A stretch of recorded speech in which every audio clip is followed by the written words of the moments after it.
What's going on? This is your man John Fortune, your host of the Frustrated Fan Sports Show, and today we saw one amazing playoff game, and then we saw our first blowout of the postseason. Wasn't expecting this, but it's something I've been talking about for a while, with the Seattle Seahawks being the most complete team in this playoffs because of the fact that they're dangerous and defensively they're dangerous. Not only that, you're talking about a team that can actually win with their defense scoring and also with their offense scoring. So this is a very dangerous team to come up against, and they're now in the NFC Championship game. They await the winner of the Chicago Bears and LA Rams, which is going to be a big game tomorrow. But today, I'm going to talk about the two games. I'm going to start off with the Buffalo Bills versus the Denver Broncos. The game was a very close game. We saw in that game Josh Allen do what he could. I mean, the Buffalo Bills was using their run game to basically try their best to dominate the game. They were actually finding ways to throw the ball as well, and was actually quite successful throwing the ball.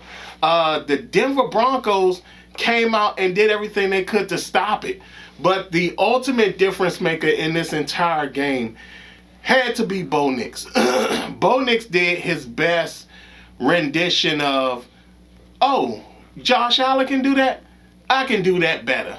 And Bo Nix was the X factor in this game. Bo Nix made the plays with his legs that he needed to make to keep the offense rolling and keep the offense going. But this was not an easy game. It was going back and forth the entire game. And, of course, as they're going back and forth, it was defensive stops that got in the way. And then all of a sudden, Josh Allen would make a play. And then James Cook would then come make a play. And then the next thing you know, we saw Shakir making plays. So we saw things happening. We finally had a Keion Coleman sighting in which he caught a touchdown. So it was something that was going on. Dalton Kincaid was catching balls. Knox was catching balls and everything too. Pause. But it was a game that had a lot of intrigue going on, and I mean, it was a back and forth game. It started out with the thought that maybe Denver might really take Buffalo out. I mean, because Buffalo went down very quick. But they battled back, and they battled back to a whole point in which the score ends up being 33-30 in overtime. Again, Buffalo, their defense stepped up big to their defense. When it mattered the most, their defense made the play. And in overtime, their defense made a play. A ball was thrown. The receiver fell down. In the process of the receiver falling down, one of the Broncos defensive backs take the ball and basically they roll down to the ground together. He comes out with the grab, and that was all she wrote. They ended up going on offense, marched down the field as far as they could, kicked the field goal, game over, 33-30. Denver pulls out another late game win, and at this point now, they don't seem like they're a team that can be stopped. We did see Buffalo do a lot of very good things against this offense, though. Like, they did everything they could to shut down their receiving core, and also, to some extent, slightly some of their running game. But like I said, Bo Nix just put on the show. Bo Nix went out there. He started rushing the ball. Every time he had a moment to either get out of the pocket and start running, he did that. He made a lot of big plays that mattered the most. Got a lot of first downs that mattered a lot. And Bo Nix really put on a fantastic showing. He was not going to let Josh Allen show him up, and he was going to be a guy that sat up there and really put his team on his back, and that's exactly what he did. He made the plays he needed to make. The defense came up big, and now we see Josh Allen, even without Patrick Mahomes and Lamar Jackson being in the playoffs, again fall short of the Super Bowl. This time in the divisional round, it's going to be a tough task. It's going to be an uphill battle for Buffalo come next offseason, because they're going to have to do everything they can to get themselves back on track. They're going to need receivers. They're going to need some defense. They're going to need a lot of stuff. They're going to need a playmaker that makes a difference. They haven't quite been the same team since Stephon Diggs has been gone. And we're seeing remnants of the leftovers that comes with that. And when you don't have a playmaker, it's hard to rely on your quarterback and your running back to be the only two playmakers that matters the most in this game. And again, they just fell short in overtime. And you can see that Josh Allen was just sitting over there on the sidelines, just completely, like, mind just gone, because he couldn't believe that they couldn't win it. And they went up. They actually went up in the game. I think they went up. I think the score, in fact, the score was 30-27. Buffalo was on top, and Denver came back. They set up there, got the touchdown, then went into overtime with, I think it was like maybe 5 seconds to go. Went into overtime, came out. Again, Buffalo had the ball.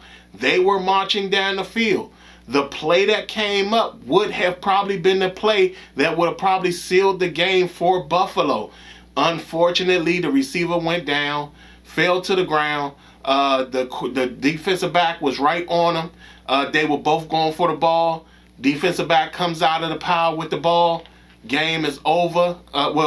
They get the ball. Buffalo now gets the ball, goes down the field, kicks the field goal. Game over. Buffalo wins 33-30 in a very close and really good game.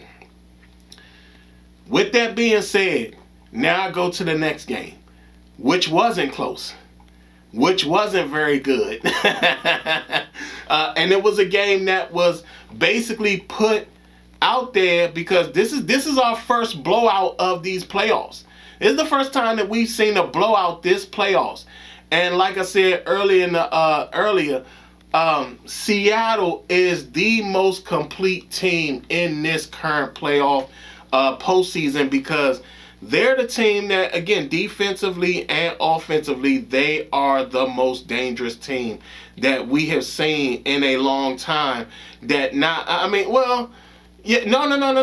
long time. Sam Darnold actually stepped up big. The crazy thing about it was that Sam Darnold didn't have that many passing yards. He only threw for maybe like 124, I think. But there were a lot of big plays that he made that it just didn't matter. And not only that, their running game was big time. Kenneth Walker came out there and made a point of being the focal point of that offense. He did everything he could to make sure that Seattle was not going to lose that game. He had 145 all-purpose yards to go along with 3 touchdowns. He was the star of this show, and he made a massive impact in this game. Like I said, they didn't need Sam Darnold to go out there and win the game, which is the smartest thing they could have done with Sam Darnold, because they could have easily did to Sam Darnold what Minnesota did to him, where they put the ball in his hands and expected for him to not throw the game away. And that was a big difference from his time in Minnesota versus his current time now in Seattle, where he can actually sit there and rely on the running game to really help him and assist him with being able to not have to lose the football game or not be in control of trying to maintain a lead. So very, very good outing for Sam Darnold. But again, even better outing by Kenneth Walker. That Seattle defense, I mean, we've seen it all year. We've seen it all year. This has got to be the most destructive defense, especially when you're talking about being able to get turnovers and taking the ball away and things of that such nature. They didn't get a lot of sacks, but they did get the ball when you needed them to get the ball. And it made a huge difference in this game. Seattle, to me, is definitely 100% a team to fear in these playoffs. And I don't know if either team in Chicago or the Rams. Now, here's the thing. Both teams will have to go to Chicago. We'll have to go to Seattle because Seattle was the number 1 seed. So, Chicago, the advantage Chicago may have in the cold, because we haven't seen the game yet. I do feel that the weather will impact this game, but we don't know. We don't know if the weather will in fact impact the game. But this is going to be a tough trip for either the Rams or the Bears going up against this Seattle defense, and the Seattle defense is as impactful as it can be, and it's very disruptive and very destructive. Like I said, I know I said a lot of the similar things about Houston, because Houston also is a very destructive defense. They're not as destructive offensively as Seattle is, but this is a tough team to deal with. What we've seen in this playoffs is that we've seen that defensive teams seems like they're ready for championship runs. We've seen some of the best defenses this year actually win in the playoffs. So this has not been an easy task for any one of these teams to sit up there, because we're talking about the Denver Broncos move forward. They had one of the better defensive teams. And then we're now talking about Seattle, another team that's a better defensive team.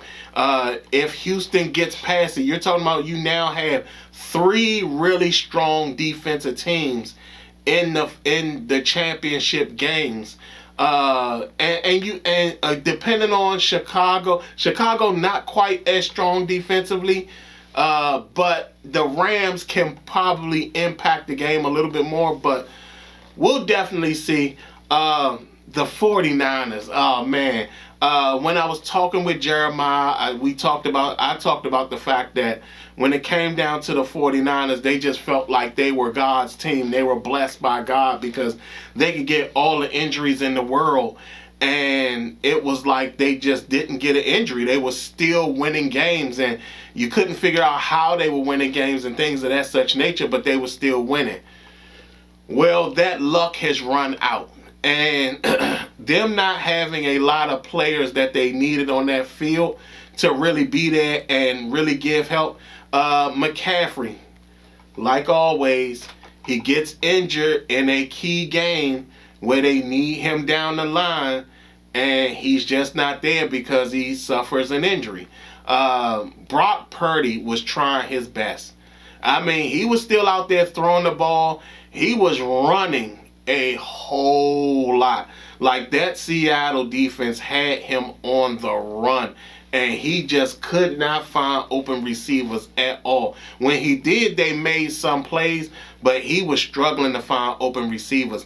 And Seattle blows out the 49ers 41-6 in the divisional game. And again, this is, like I said, this is our first blowout. This is our first blowout of the playoffs.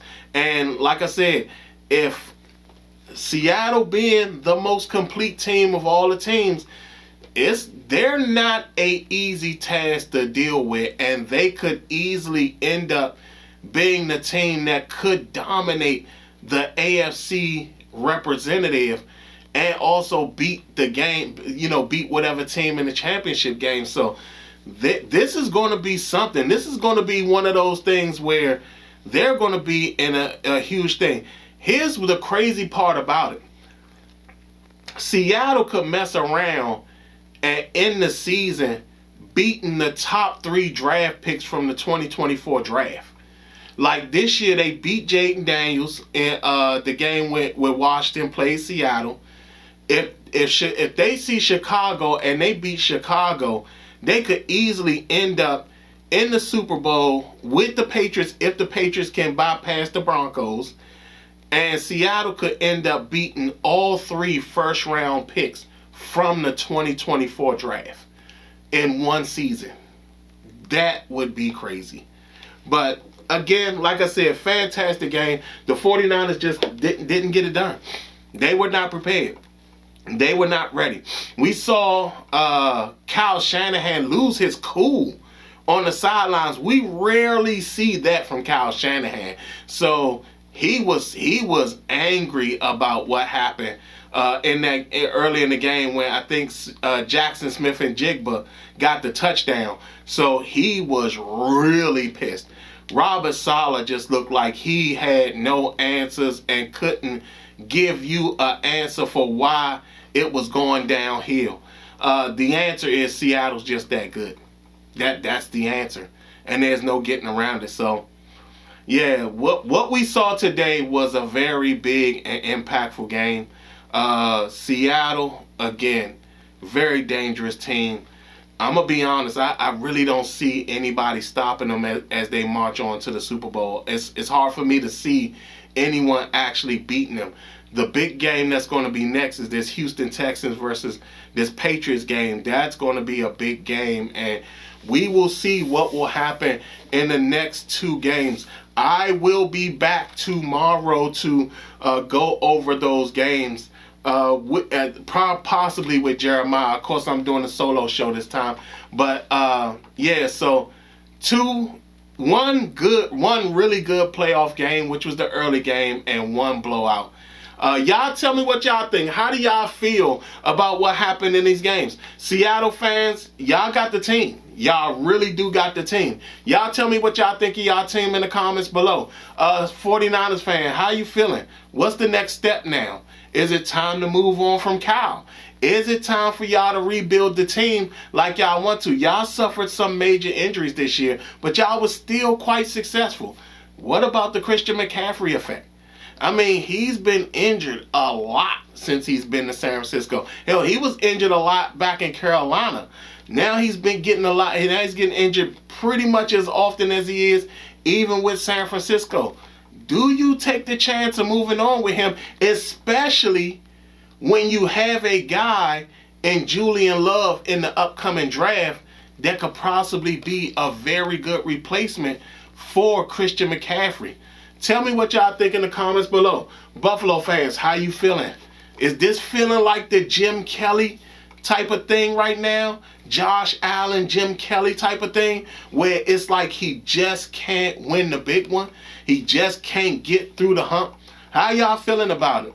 Denver Broncos, how are y'all feeling? How do y'all fans feeling right now? I mean, your Denver Broncos has made the turn, and we're talking about they were kicked out the playoffs last year in the first round. The first round, but y'all found a way to make it to the championship round.